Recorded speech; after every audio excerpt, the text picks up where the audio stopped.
You're right. Yep. So is it weird, or I mean, how different is it when you have two officials instead of three? I mean, is that noticeable? I think we had two in Indiana. Yeah, it was just tough because, different angles of the game. It's tough on the referees. I mean, it's tough on the players, but it's also tough on referees because they got one less eye, different angles. So, I mean, I think it's tough all the way around. So how many blocks do you think you had tonight? No. Maybe. I don't know. I mean, I think maybe 5 that I thought was really clean. What happened to the 5th? They say I got his arm a little bit, but I don't know. I mean, you saw it. That's why I asked you. What does Iguodala bring to the second unit? Iguodala brings everything. I mean, IQ level, know how to get the ball to the right people. Defensively, all over the place, long arms, extra big body that we use, and his leadership. He's like another leader that's been there, done it, and he's just there to orchestrate everybody into the right spot, offensively and defensively. To follow up on that, would you say Andre has one of the most unique minds in the league? Absolutely. I mean, he's been around a lot. He's been in the old NBA and the new NBA. So he's seen the transition. He's played a lot of ball. So the game just comes easy to him. He makes it easy on us.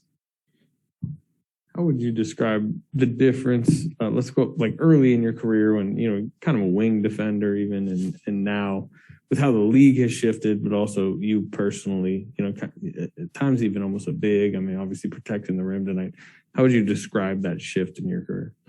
I mean, it definitely shifted a lot in the recent years. Guys that used to be on the wings are now more like pick and pop 4s. But that's just the game changing like that. Pick and pop bigs that can, pop to the corner, shoot 3s. But you still got to be able to get in there with the role guys and be able to help rebound. I mean, and I love rebounding. So it just puts me in a position where I can thrive, clean up the boards, get big time rebounds when we need them. Go ahead, Kurt. You were obviously missing Jordan and Andrew, which is like 36 points a game. Absolutely. Steph wasn't himself for the first 3 quarters, obviously came to life in the 4th.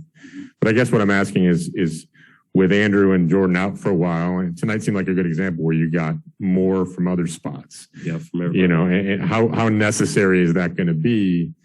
You could be without Jordan and Andrew for a while. Nobody knows. Right. Nobody knows. Yeah. I think we took it as a next man up. Everybody, had to step up, provide big minutes. And, when we come into the game, we want to play hard for however many minutes we play. And like I said, we try to make it easy on Steph because we know that he's the head of the snake for us, and we just try to make it easy for him. And while we're doing that, make sure we stay spaced and knock down our shots. What is this time of year like for players heading to that buildup of Christmas and now also an uptick in COVID cases? It's kind of frustrating because we thought we was past that stage, and now we're back to square one almost.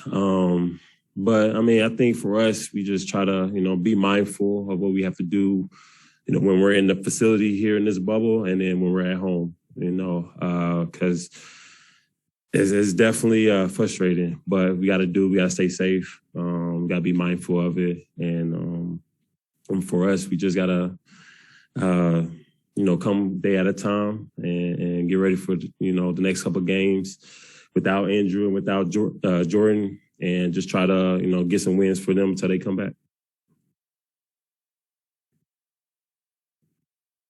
All right, thank you. Thanks, Otto.